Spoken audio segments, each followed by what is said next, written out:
हम वीडियो को शुरू करते हैं।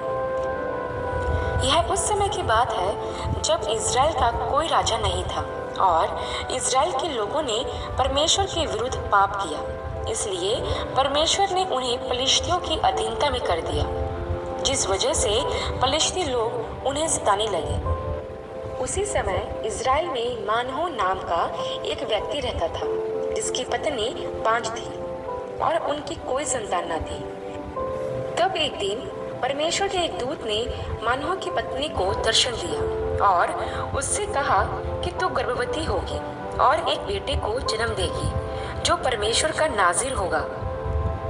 इसलिए ध्यान रहे कि तू ना तो दाखमधु पीना और ना किसी प्रकार की अशुद्ध वस्तु को खाना, और जब वह बेटा उत्पन्न होगा तो उसके सिर पर कभी छुरा ना फहराना। तब यह सारी बात मानहो की पत्नी ने मानहो को बताई और मानहो ने परमेश्वर से प्रार्थना की कि हे परमेश्वर, हमें बताएं कि हमें उस बच्चे के लिए क्या क्या करना है। तब परमेश्वर के दूत ने मानहो पर प्रकट होकर उसे बताया कि उस बच्चे के सिर पर कभी छुरा नहीं फिरेगा, क्योंकि वह जन्म से ही परमेश्वर का नाज़ीर होगा। इसलिए ना तो वह कभी दाखमधु पीने पाए और ना ही कोई अशुद्ध वस्तु को खाने पाए, क्योंकि परमेश्वर ने पलिश्तियों के वश से इज़राइलियों को छुड़ाने के लिए उस बालक को चुन लिया था। जब वह उत्पन्न हुआ तो उसके माता पिता ने उसका नाम शिमशोन रखा, और वह बच्चा बढ़ता गया और यहोवा उसको आशीष देता, वह अपने सामर्थ्य से भरता गया। तब आगे हम देखते हैं प्रियो कि जब शिमशोन बड़ा हुआ तो उसे तिम्ना नगर की एक स्त्री पसंद आई। शिमशोन ने यह बात अपने माता पिता को बताई, लेकिन उन्होंने पहले तो उससे विवाह करने के लिए उसे मना किया, क्योंकि वह एक अन्य जाति स्त्री थी। लेकिन शिमशोन की जिद के आगे उसके माता पिता की एक ना चली।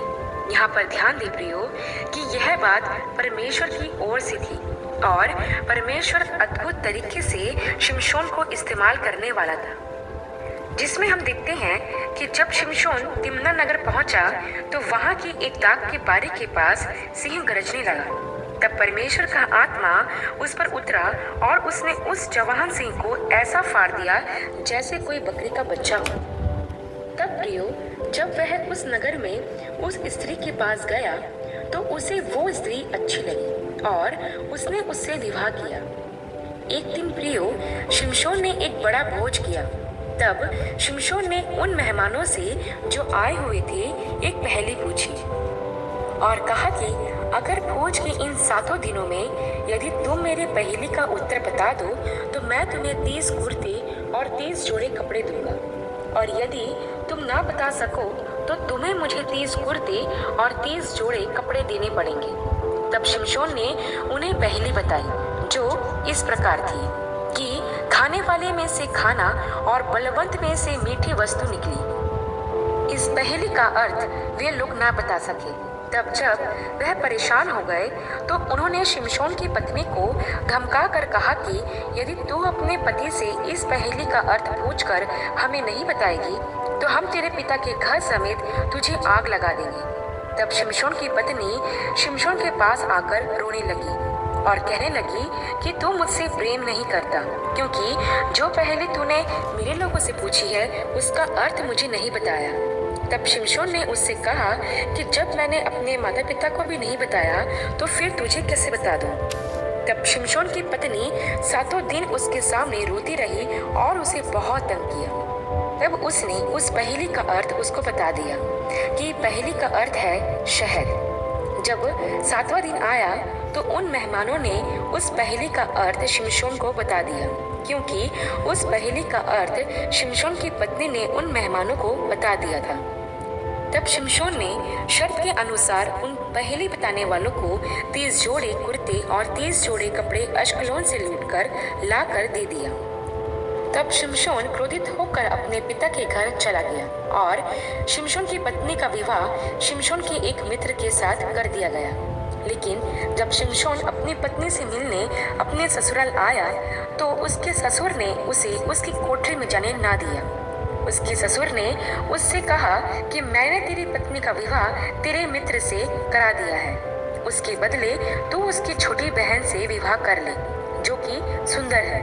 तब शिमशोन अपने ससुर की बात पर बहुत क्रोधित हुआ और उसने बदला लेने के लिए 300 लोमड़ियां पकड़ी और दो दो लोमड़ियों की पूंछ एक साथ बांधी और उसमें मशाल लगाकर पलिश्तियों के खेतों में छोड़ दिया, जिससे पलिश्तियों की सारी फसल जल के नाश हो गई। जब पलिश्तियों को ये मालूम पड़ा कि यह काम शिमशोन ने किया है, तो उन्होंने शिमशोन के ससुर को उसके घराने समेत आग में जला दिया, जिससे शिमशोन और अधिक क्रोधित हुआ और उसने ठान लिया कि वो पलिश्तियों से इसका बदला जरूर लेगा। प्रियो, शिमशोन परमेश्वर की आत्मा से भरा हुआ व्यक्ति था, क्योंकि वह परमेश्वर के द्वारा चुना गया एक नाज़ीर था। लेकिन उसके जीवन में एक कमी थी और वो थी स्त्रियों के प्रति उसका मोह, जो उसके जीवन को बर्बादी की ओर ले गया। वैसे ही आज बहुत से लोग प्रभु की आत्मा से भरकर उसके काम तो करते हैं, लेकिन कहीं न कहीं उनके जीवन में एक कमजोरी रहती है, जिसको शैतान अपना हथियार बना लेता है और उनकी उस कमजोरी को पकड़कर उन्हें बर्बाद कर देता है। मैंने ऐसे कई लोगों को जो प्रभु की सेवा में थे, अपनी एक कमजोरी के कारण नाश होते हुए देखा है, जिसमें पैसा और स्त्रियां प्रमुख कारण होते हैं। इसके बाद हम देखते हैं प्रियो कि पलिश्तियों ने शिमशोन को पकड़ने के लिए यहूदा देश में घेराबंदी की। तब यहूदी लोग शिमशोन के पास जाकर कहने लगे कि तेरे कारण पलिश्ती लोग हमें परेशान कर रहे हैं। तब शिमशोन ने कहा कि मुझे बांधकर पलिश्ती के हाथ में दे दो। तब उन्होंने उसे रस्सियों से बांधा और पलिश्तियों के सामने ले गए। तब परमेश्वर का आत्मा शिमशोन पर उतरा और जिन रस्सियों से वो बंधा था, उन रस्सियों को तोड़कर उस परमेश्वर का आत्मा शिमशोन पर उतरा और जिन रस्सियों से वो बंधा था, उन रस्सियों को तोड़कर उसने एक गधे के जबड़े की हड्डी से 1000 पलिश्तियों को मार डाला। इसके बाद शिमशोन गाजा नगर को गया। जब नगरवासियों को यह मालूम पड़ा कि शिमशोन यहाँ है, तो उन्होंने रात भर नगर के फाटक पर पहरा दिया, ताकि सुबह होते ही वह शिमशोन को पकड़ सके, परंतु चोटी पर चला जाता है। इसके बाद हम देखते हैं प्रियो कि शिमशोन सोरेक नामक घाटी में रहने वाली दलीला नामक एक स्त्री से प्रेम करने लगा। जब पलिश्तियों को यह मालूम पड़ा, तो उन्होंने दलीला से कहा कि शिमशोन को फुसलाकर उसके इस ताकत का राज पता करें कि वह कैसे इतना शक्तिशाली है, क्योंकि दलीला को पलिश्तियों ने 1100 चांदी के टुकड़े देने का लालच दिया। तब दलीला भी उस लालच में आ गई। तब शिमशोन जब दलीला से मिलने आया, तो दलीला ने शिमशोन से पूछा कि तेरी ताकत का राज क्या है। तब शिमशोन ने उसे बताया कि यदि मुझे 7 नई तांतों से जो सुखाई ना गई हो बांधा जाऊं, तो मेरा बल घट जाएगा और मैं एक सामान्य मनुष्य के समान हो जाऊंगा। तब पलिश्तियों ने दलीला के पास नई 7 तांतें जो सुखाई नहीं गई थी दे दी। तो दलीला ने उससे शिमशोन को बांध दिया और घात लगाए पलिश्तियों को बता दिया। तब शिमशोन ने उन तांतों को ऐसा तोड़ा जैसा कोई पतला सा धागा हो और उसकी ताकत का राज ना खोला। तब दलीला ने शिमशोन से कहा कि तूने मुझसे झूठ कहा है, और उससे फिर पूछा कि तेरी शक्ति का राज क्या है। तब शिमशोन ने उससे कहा कि यदि मैं ऐसी रस्सियों से बांधा जाऊं जो किसी काम में ना आई हो, तो मेरा बल घट जाएगा। तब दलीला ने उसे नई रस्सियों से बांध दिया और कहा कि हे शिमशोन, पलिश्ती तेरी घात में है। तब शिमशोन ने उन नए रस्सियों को भी आसानी से तोड़ दिया। तब दलीला ने शिमशोन से कहा कि तूने फिर मुझसे झूठ बोला है, मुझे बता कि तू कैसे बन सकता है। तब शिमशोन ने कहा कि मेरे बालों की 7 लटें खूंटी से बांधी जाए तो मैं बन जाऊंगा। तब शिमशोन जब सो रहा था, तो दलीला ने ऐसा ही किया और जब उससे कहा कि हे शिमशोन, पलिश्ती तेरी घात में है, तब शिमशोन नींद में से चौंक कर उठा। तब वह उस खूंटी को उखाड़ कर ले गया। प्रियो, शिमशोन को यह समझ जाना चाहिए था कि दलीला उसे धोखा देगी, परंतु तब भी शिमशोन उससे अलग ना हुआ। वैसे ही प्रियो, प्रभु परमेश्वर हमें भी मौका देते हैं पापों से मन फिराने का और बचने का, लेकिन फिर भी हम उसी गुनाह में बार बार गिरते जाते हैं और उसे छोड़ नहीं पाते। आज बहुत से लोग ऐसी बातों में पड़े हैं जिन्हें वे छोड़ना ही नहीं चाहते।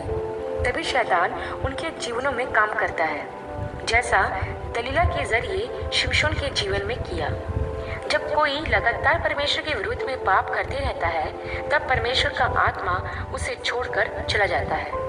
तब दलीला ने उसे बहुत परेशान किया और यहाँ तक उसे तंग किया कि शिमशोन की नाक में दम आ गया। और शिमशोन ने अपनी शक्ति का राज दलीला को बता दिया कि यदि मेरा सिर मुड़वा दिया जाए तो मेरा बल घट जाएगा। यह जानकर कि शिमशोन ने मुझे अपनी शक्ति का राज बता दिया है, दलीला ने फलिश्तियों के सरदारों को बुलवा भेजा और वे रुपया लेकर वहां आ गए। तब दलीला ने शिमशोन को गहरी नींद में सुला दिया और उसके सिर के बाल मुड़वा दिए। जैसे ही दलीला ने कहा कि हे शिमशोन, फलिश्ती तेरी घात में है, तो शिमशोन सोचने लगा कि मैं पहले के समान आसानी से बाहर चला जाऊंगा, क्योंकि वह नहीं जानता था कि परमेश्वर का आत्मा उसके पास से चला गया है। तब फलिश्तियों ने उसे पकड़कर उसकी आंखें फोड़ दी और उसके हाथ और पांव को पीतल की बेड़ियों से जकड़ लिया और उसे बंदीगृह में चक्की पीसने के लिए डाल दिया।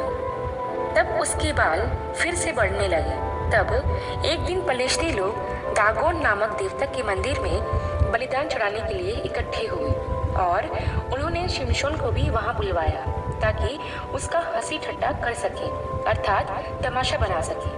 वह मंदिर स्त्री पुरुषों से भरा हुआ था और लगभग 3000 लोग वहां इकट्ठे हुए थे। तब उन्होंने शिमशोन को उस मंदिर के बीच में 2 खंभों के बीच खड़ा किया। वे खंभे उस जगह के प्रमुख खंभे थे जिनसे पूरी इमारत संभली हुई थी।